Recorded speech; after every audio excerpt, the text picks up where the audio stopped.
Olá a todos, sejamos muito bem-vindos a mais um podcast da reunião de estudos do Evangelho do Grupo Espírita Irmão Áureo. E o assunto escolhido para este podcast que se aproxima do final do ano foi a beneficência, que faz parte ainda do capítulo 13 do Evangelho segundo o Espiritismo. Não saiba a vossa mão esquerda o que dá a vossa mão direita. E foi um podcast preparado a várias mãos. A Juliana Gomes encabeçou o trabalho e gravou para nós, contando com o auxílio da Cláudia.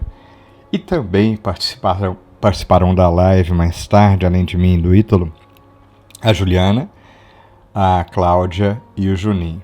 Lembrando que a live hoje deve ser um pouco mais cedo, às 17h40. Esse assunto, além do que muito bem tratado pelos que o prepararam, particularmente toca ao nosso coração, pois quando a gente fala de fazer o bem, e em particular da beneficência, estamos falando de olhar para o que está ao nosso alcance. E nos lembrando dos Espíritos na questão do Livro dos Espíritos que dizem: não há aquele que não possa fazer o bem, ou seja, todos nós temos infinitos recursos, não apenas materiais, que podemos movimentar em prol do auxílio ao nosso próximo. E o convite sempre é olharmos o que é possível fazer para todos os corações que estão à nossa volta. Essa é a grande questão que a gente gostaria de deixar e convidar você para ouvir conosco, que a Juliana preparou. Além do que, convidar você que nos ouve, aproveitando o tema tão oportuno, para que possamos movimentar recursos. Participe conosco, vamos trocar ideias, vamos estudar juntos, vamos comentar, conversar, nos envolver mais nas nossas redes sociais, aqui nesse podcast. Deixe a sua opinião, converse conosco, faça a sua proposta, vamos nos mover, porque é isso o que a vida nos convida, a nos mover sempre com a graça de Deus. Ao final, pedimos o concurso de Maria Dolores em poesia lindíssima, para que de corações tocados possamos juntos fazer a nossa prece. Caso você queira, coloque um recipiente com água, pois com certeza a espiritualidade, atendendo ao apelo do nosso coração, sempre trará para nós os bons fluidos que irão nos amparar naquilo que nós necessitarmos. E para finalizar, de coração aberto, convidamos você. Vamos ouvir?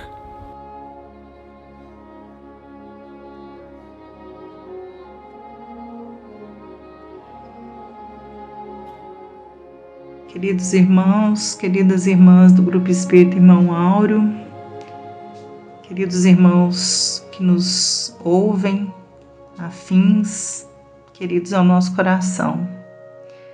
É com grande alegria que me foi permitido falar de um tema que nos toca o coração, como todos os outros temas colocados pelo Mestre Jesus na sua passagem aqui na Terra e que ainda constituem desafios para o nosso crescimento espiritual. Então, nós vamos falar sobre a beneficência. Então, o que é a beneficência? A beneficência é o ato de praticar o bem, de beneficiar o próximo, de bem fazer. Então, nós podemos voltar o nosso pensamento na época em que as pessoas faziam o bem para se autopromoverem, para fazer um escambo com Deus. Então vamos nos lembrar das esmolas, que eram doadas, que eram ofertadas quando as pessoas saíam dos cultos, das igrejas, até mesmo das casas espíritas. Então, quando saíam desse templo, geralmente tinham pessoas ali mendigando. Então, tá tudo certo com Deus, eu vou ofertar, fazer a minha oferta para que seja visto, que seja divulgado para quem está saindo ou nos vendo. Mas o Evangelho mesmo nos diz, né? Não saiba a sua mão direita o que faz a esquerda. Então, porque senão a nossa recompensa já será dada. Então é importante nós falarmos agora do Evangelho de Mateus acerca dessa prática do bem. No seu capítulo 6, o Evangelho, ele nos fala: guardai-vos de fazer a vossa esmola diante dos homens, para ser vistos por eles. Aliás, não tereis galardão junto de vosso Pai, que estás nos céus. Quando, pois, derdes esmola, não faças tocar trombeta diante de ti, como fazem os hipócritas nas sinagogas e nas ruas, para serem glorificados pelos homens. Em verdade vos digo, já receberam seu galardão. Mas quando tu derdes esmola, não saiba a tua mão esquerda o que faz a tua mão direita. Então é bem isso que nós temos a comentar, né? Como foi dito no estudo do Evangelho passado, e os infortúnios ocultos que nós devemos minimizar com a nossa empatia. Então me cala muito ao coração essa questão de sermos empáticos com a dor do outro. Porque Deus, ele vê no segredo, ele conhece do nosso coração. Mas mesmo que essa esmola, essa doação, ela seja feita de uma maneira soberba, de certa forma é um progresso, né? Porque está diminuindo o bem, está diminuindo a dor de quem passa pela dificuldade, né?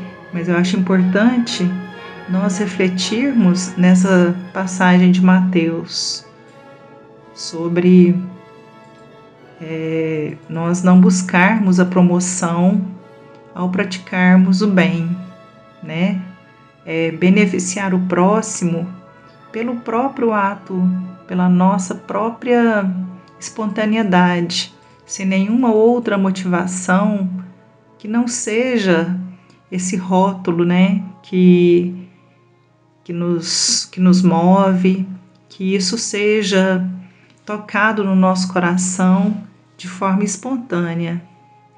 Eu gostaria de levantar algumas questões para que a gente reflita acerca desse tema da beneficência, da caridade. No Livro dos Espíritos, a questão 886, na terceira parte das leis morais, nós temos a questão: qual o verdadeiro sentido da palavra caridade, como entendia Jesus? Então, o que o Livro dos Espíritos respondem? Que a benevolência para com todos, indulgência para com as imperfeições dos outros, perdão das ofensas. O amor e a caridade são um complemento da lei de justiça, pois amar o próximo é fazer-lhe todo o bem que nos seja possível e que desejaríamos que nos fosse feito. Tal o sentido dessas palavras de Jesus: amai-vos uns aos outros como irmãos. A caridade, segundo Jesus, não se restringe à esmola, abrange todas as relações que nos achamos com os nossos semelhantes, sejam eles nossos inferiores, nossos iguais ou os nossos superiores. Ela nos prescreve a indulgência, porque de indulgência precisamos nós mesmos, e nos proíbe que humilhemos os desafortunados, contrariamente ao que se costuma fazer. Apresente-se uma pessoa rica e todas as atenções e deferências lhe são dispensadas. Se for pobre, toda gente como que entende que não precisa preocupar-se com ela. No entanto, quanto mais lastimosa seja a sua posição, tanto maior o cuidado devemos pôr em lhe não aumentarmos o infortúnio pela humilhação. O homem verdadeiramente bom procura elevar aos seus próprios olhos aquele que lhe é inferior, diminuindo a distância que os separa. O que eu reflito nessa questão, quando os Espíritos colocam que nós devemos desejar ao próximo aquilo que nós desejamos que nos aconteça, me vem à mente se nós faríamos para o necessitado aquilo que a gente faria para o nosso filho, para a nossa mãe. Então, por exemplo, se eu tenho em casa um alimento que está com a data de validade vencida, eu vou fazer a doação desse alimento para alguém. Eu daria isso para o meu filho? Eu daria isso para a minha mãe? Então, se não serve para nós, como é que pode servir para o nosso irmão? Se eu vou doar um agasalho que esteja rasgado, que esteja sujo, esse agasalho, ele serviria para mim? Se não serve para mim, como que pode servir para o outro? Então, ele é nosso igual, somos iguais perante Deus. É uma questão que nós temos que levar em conta também, que ainda somos muito orgulhosos, né? Que muitas pessoas, elas são invisíveis perante o nosso olhar, perante as nossas considerações. Então, muitas vezes a gente entra num shopping e tem lá o segurança, né? Na sua postura de vigilância. Então, nos custa falar boa noite, como vai, sermos gentis. As pessoas não são invisíveis. É nós termos o olhar para o outro. Então, nós ainda temos esse orgulho de não enxergar o nosso semelhante, porque ainda nos consideramos, né? Muitas das vezes nos consideramos numa situação privilegiada. E na lei divina nós sabemos que não temos privilégio. Eu trago outra questão para a nossa reflexão em relação à beneficência, em relação à prática do bem. Para fazermos o bem, devemos esperar que o necessitado nos procure? Também foi falado, eu volto a considerar o estudo da live anterior sobre os infortúnios ocultos, né? Então, muitas pessoas sofrem sozinhas, caladas. Então, o sofrimento que nos passa despercebido, né, nos lares, sem queixa, sem coragem de sair pedindo ajuda, ou que estão impedidos de fazê-lo, são os infortúnios discretos e ocultos, que a verdadeira generosidade sabe descobrir, sem esperar que venha pedir assistência. Então, pessoal, é isso, é nós nos voltarmos para as dores ocultas, é irmos em busca do desafortunado, materialmente falando, emocionalmente falando. Temos muito a oferecer. Tem a parábola do Evangelho que fala sobre o óbolo da viúva. Então, por que Jesus ressalta, né, esse óbolo da viúva que ela depositou ali no gasofilácio as suas últimas moedas? Então, o ensinamento do óbolo da viúva, ele traz a união dos conceitos do cumprimento da tarefa e da aquisição dos bons ensinamentos colocados por Jesus. Como sempre, o poder da realização de ações corretas, amorosas e edificantes ao nosso alcance. Não quer dizer, às vezes, que a gente vai resolver o problema do próximo, mas nós podemos estar com ele, nós podemos estar junto, nós podemos orar, nós podemos abraçar fraternalmente.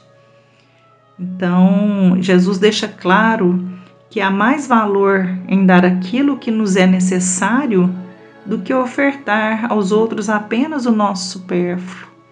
E trazendo para a nossa realidade, para o nosso contexto, hoje o que nos é muito necessário é a questão do tempo. Então, o tempo ele é um desafio para nós. Então, nós dedicarmos o tempo para o outro, que seja de uma oração, que seja de uma palavra de conforto, esse pode ser o óbolo da viúva, isso pode ser o nosso óbolo, dispensar do nosso tempo.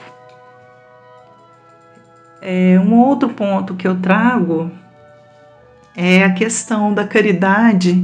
Se é possível, né? A gente tem que refletir se mesmo tendo poucos recursos ou nenhum bem material, nós conseguimos praticar a caridade, se é possível. Então, claro que sim. Aquele que se dispõe de poucos recursos deve procurar no seu trabalho, pelo emprego da sua inteligência, do seu talento, os meios de que carece para realizar seus generosos propósitos. Todos somos chamados e sempre dispomos de meios de servir ao nosso próximo.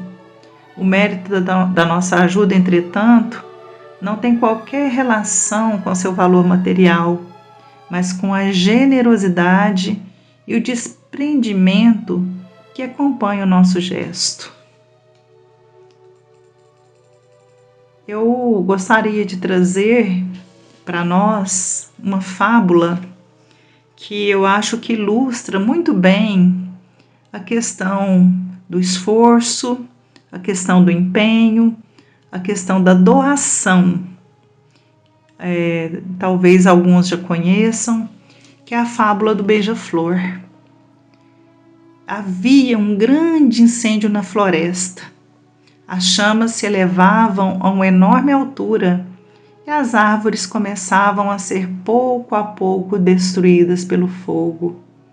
Os animais apavorados corriam em busca de abrigo, fugindo desesperadamente da catástrofe.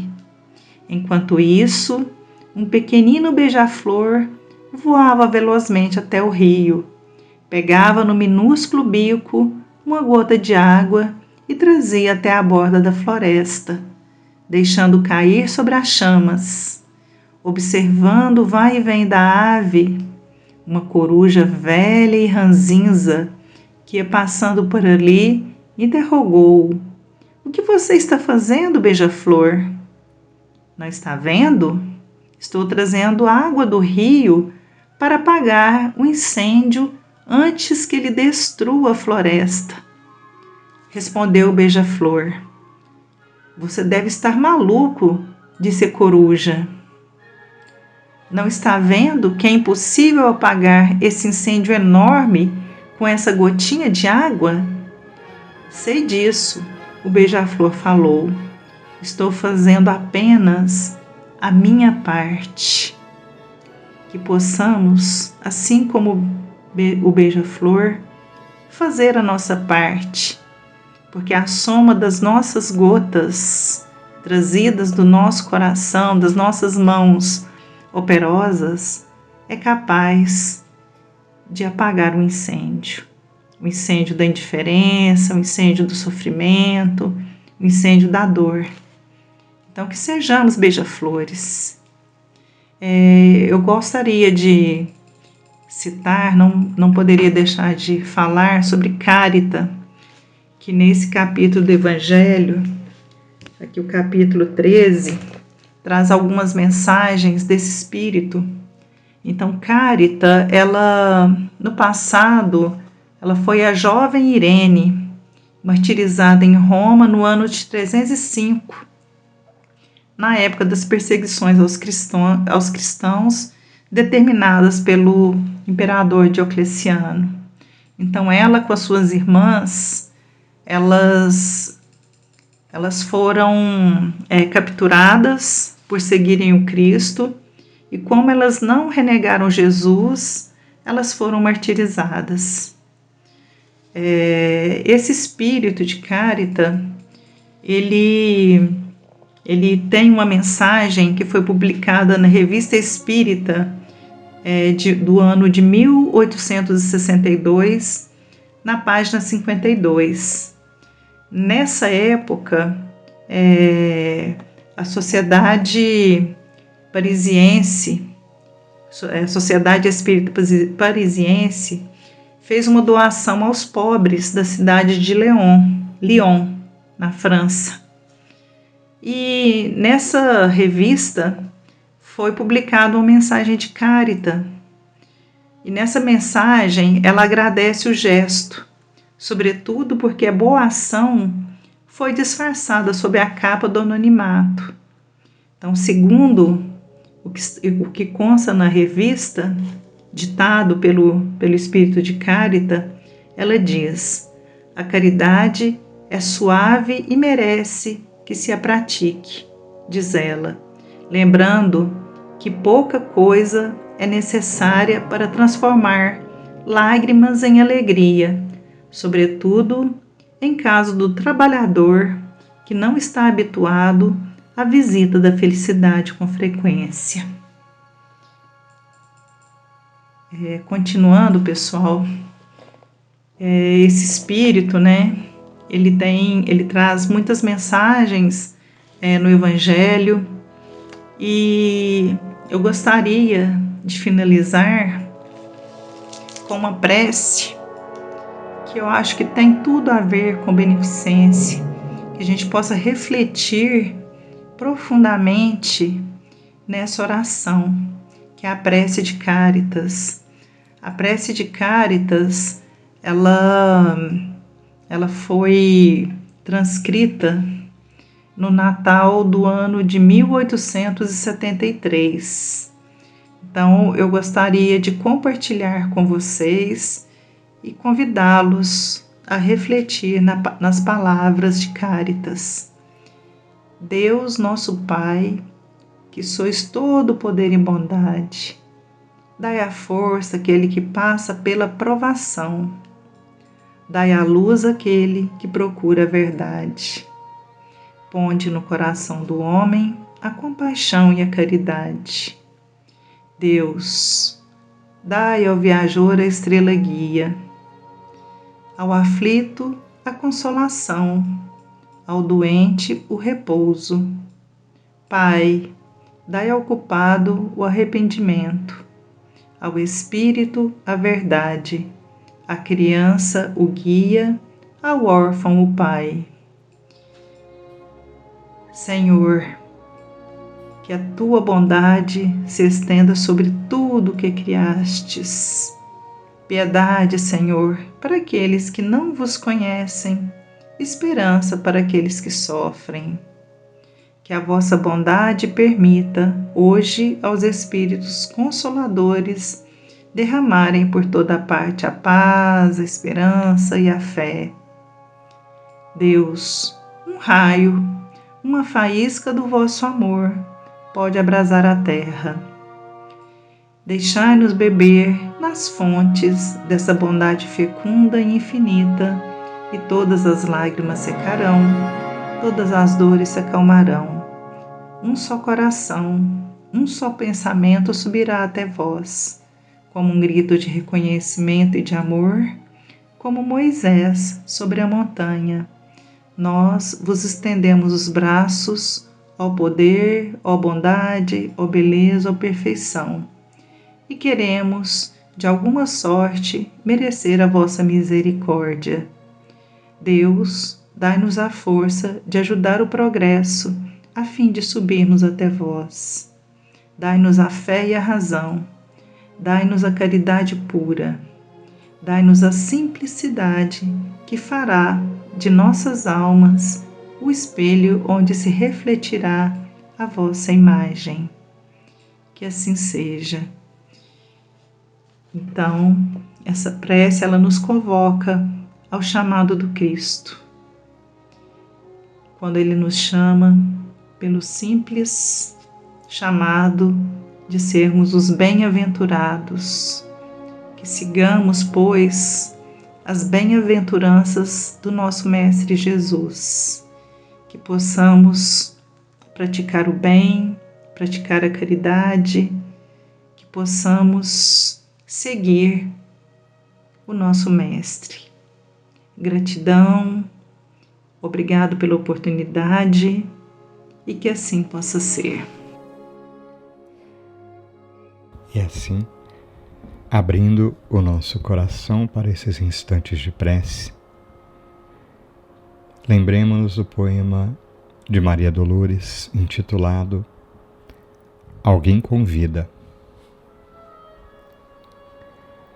A fim de não descermos, alma boa, a considerações frias ou cegas, lembra no culto da beneficência o tesouro de bênçãos que carregas. Usando as mãos tão ágeis quanto livres, sem quaisquer embaraços, pensa na provação dos companheiros que caminham sem braços. Em contemplando céus, estrelas, flores, sem notar que a visão é um dom de luz que levas, fita os irmãos que trazem sobre os olhos duas vendas de trevas. Manejando a palavra que te exprime e com que aprendes tanto quanto estudas, medita na extensão das outras vozes, inibidas ou mudas. Ante os seres queridos que te ofertam amor e que estimas amar, anota, coração, os que varam a vida sem um pouso por lar. Envolvendo em conforto um filho amado, que recolhes por laço predileto, reflete nos pequenos desprezados que padecem na rua a carência de afeto. Enquanto a fé te ampara e abençoa a alegria, lutes de estrada a estrada, muito embora encontras tanta gente arrasada de angústia, tanta gente que chora. Enumera as vantagens que desfrutas e escuta, alma querida, o convite de alguém. É o Cristo que te aguarda o concurso fraterno para estender no mundo a construção do bem. E assim, ouçamos uma vez mais o convite do Cristo aos nossos corações. E refletindo na poesia singela e tocante da amiga espiritual, por breves instantes, ainda que reconhecendo-nos como necessitados, mas em particular neste instante que elevemos o nosso coração a Jesus, pedindo a todos que necessitam tão mais do que nós. Ajuda-nos, amigo querido, a reconhecer o quanto temos na vida, quantas oportunidades, quanto tempo, quantos recursos favorecestes ao nosso coração, para que algo possamos fazer. Portanto, médico dos nossos corações, amigo Jesus, que possamos nos encher de força de vontade e nos lembrar de que, se eventualmente sofremos, existem aqueles corações que sofrem e necessitam tão mais do que nós. Ajuda-nos, Jesus, a lembrar de que nas luzes de Natal, relembrando o teu nascimento, foste tu o exemplo de humildade na manjedoura singela, ensinando-nos a importância de servir a todos que buscam, em cada instante, em cada exemplo. Apenas assim, Jesus, nossas dores se acalmarão, nossas lágrimas secarão por nos colocarmos em trabalho a serviço de todos que necessitam. Que a tua luz, mestre amigo, nos abençoe profundamente, nos colocando novamente de pé para continuarmos a caminhada. Graças te damos pelo convite, graças te damos pela confiança e damos junto a ti graças a Deus por tanto amor. Que assim seja.